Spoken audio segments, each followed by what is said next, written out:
25 जनवरी 2005।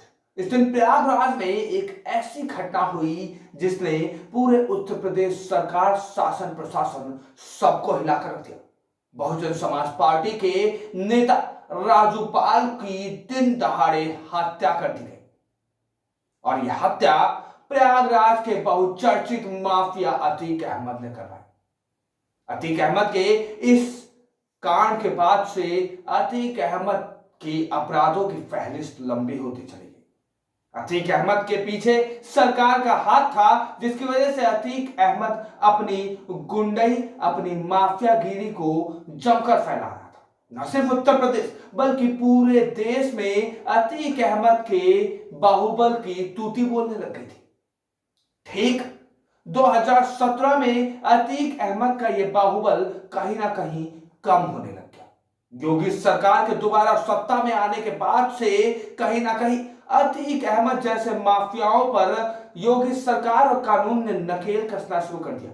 इस बीच अतीक अहमद ने कुछ ऐसा कर दिया जिससे उसकी बची कुची जिंदगी नरक बन गई। जी हाँ, अतीक अहमद ने खुद अपने लिए गड्ढा खोद दिया।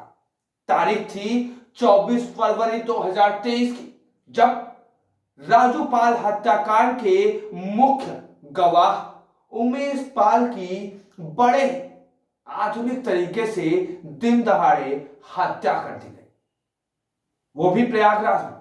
हत्या भी ऐसी कि पूरी फिल्मी स्टाइल में बम, गोला बारूद और बंदूकों के साथ अतीक अहमद के गुर्गे उमेश पाल पर टूट पड़े। उन गुर्गों में अतीक अहमद का बेटा भी था। ऐसे में अतीक अहमद का ये एक कदम अतीक अहमद को बहुत ही भारी पड़ गया।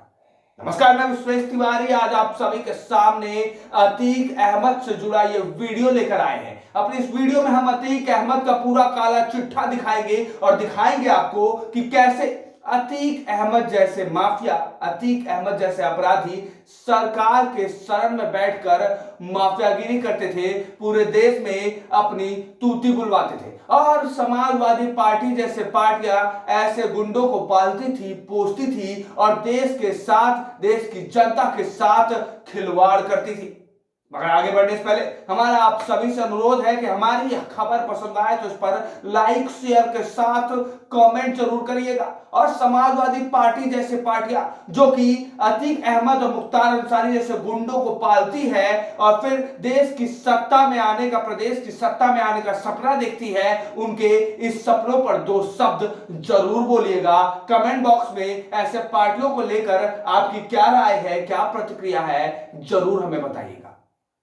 दरअसल अतीक अहमद की माफियागिरी पर लगाम तब लग गया जब प्रदेश में योगी सरकार आई, क्योंकि इससे पहले अतीक अहमद ने कई ऐसे कांड किए थे जिसको नजरअंदाज कर दिया गया और खुद समाजवादी पार्टी सरकार ने अतीक अहमद को शरण देकर अतीक अहमद को एक तरीके से बुलेट प्रूफ जैकेट का इंतजाम कर दिया था, जिसकी वजह से न शासन न पुलिस प्रशासन कोई भी अतीक अहमद तक नहीं पहुंच पाता था और अतीक अहमद लगातार एक के बाद एक अपराध करते आते थे। 166 से ज्यादा केसेस अतीक अहमद और उनके परिवार पर दर्ज है।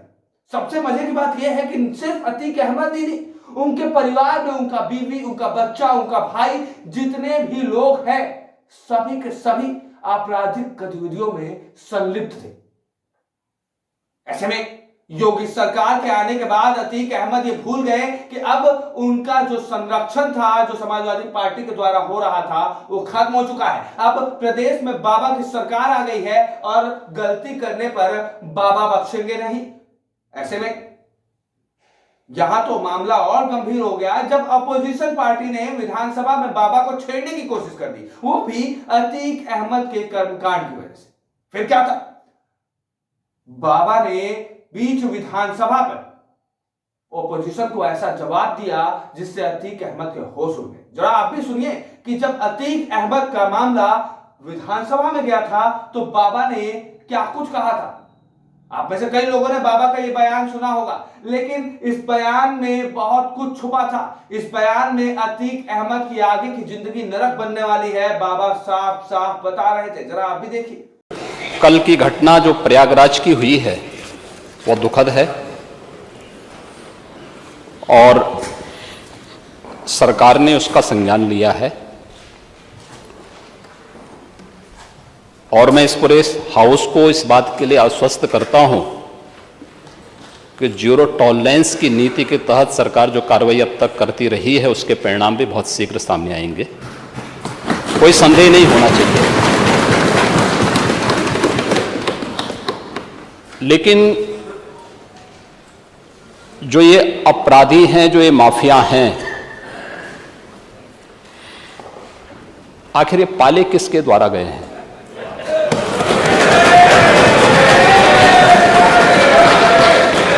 बात जवाब आ जाए। ये जब अभी आपका नाम तो नहीं लिया कि आपने के खिलाफ जवाब आ जाए। जिस माफिया के खिलाफ जो भी हो, जिसने भी किया, किसी का नाम तो नहीं लिया ना, किसी का नाम तो सच नहीं कि समाजवादी पार्टी ने उन्हें सांसद बनाया था, ये सच नहीं है। आप अपराधियों को पालेंगे, प्रदेश पार्टी जिस किसी भी पार्टी का रहा हो, क्या चाहिए बताइए, क्या अपराधी भी था? किस पार्टी का था? किस पार्टी का था? आप सारे अपराधियों को पालेंगे, उनको माल्यार्पण करेंगे और उसके बाद तमाशा बनाते हैं आप लोग। एक तरफ अपराधियों को प्रश्रय देंगे, उन्हें गले का हार बनाएंगे और दूसरी तरफ फिर दोषारोपण भी करेंगे। मैं उन्हीं पे आ रहा हूं,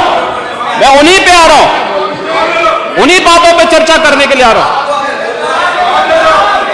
हमारी पार्टी में आप बताइए किस पार्टी का सदस्य है? क्योंकि बहुजन समाज पार्टी से आपकी दोस्ती है, इसलिए बहुजन समाज पार्टी का नाम नहीं ले रहे आप। हम भी उन्हीं बातों पे कह रहे हैं। क्या यह सच नहीं कि जिस अतीक अहमद के खिलाफ पीड़ित परिवारों ने मुकदमा दर्ज कराया, उसके परिवार के खिलाफ, वह समाजवादी पार्टी के द्वारा पोषित माफिया है और उसकी कमर को तोड़ने का काम हमारी सरकार ने किया है।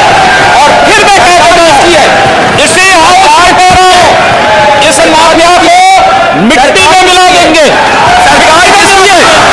सरकार किसकी है? गफलत में हो, ये माफिया है, इनको मिट्टी में मिलाने का काम करेंगे। अपराधी आप लोग भी तोड़ता है। तो आपने देखा कि कैसे बाबा ऑपोजिशन को साफ समझा रहे थे कि माफियाओं को मिट्टी में मिला दिया जाएगा और कहीं ना कहीं इन माफियाओं को खुद आप ही लोगों ने पाला पोसा है। ऐसे में अब योगी सरकार में इन माफियाओं के लिए प्रदेश में कोई जगह नहीं है।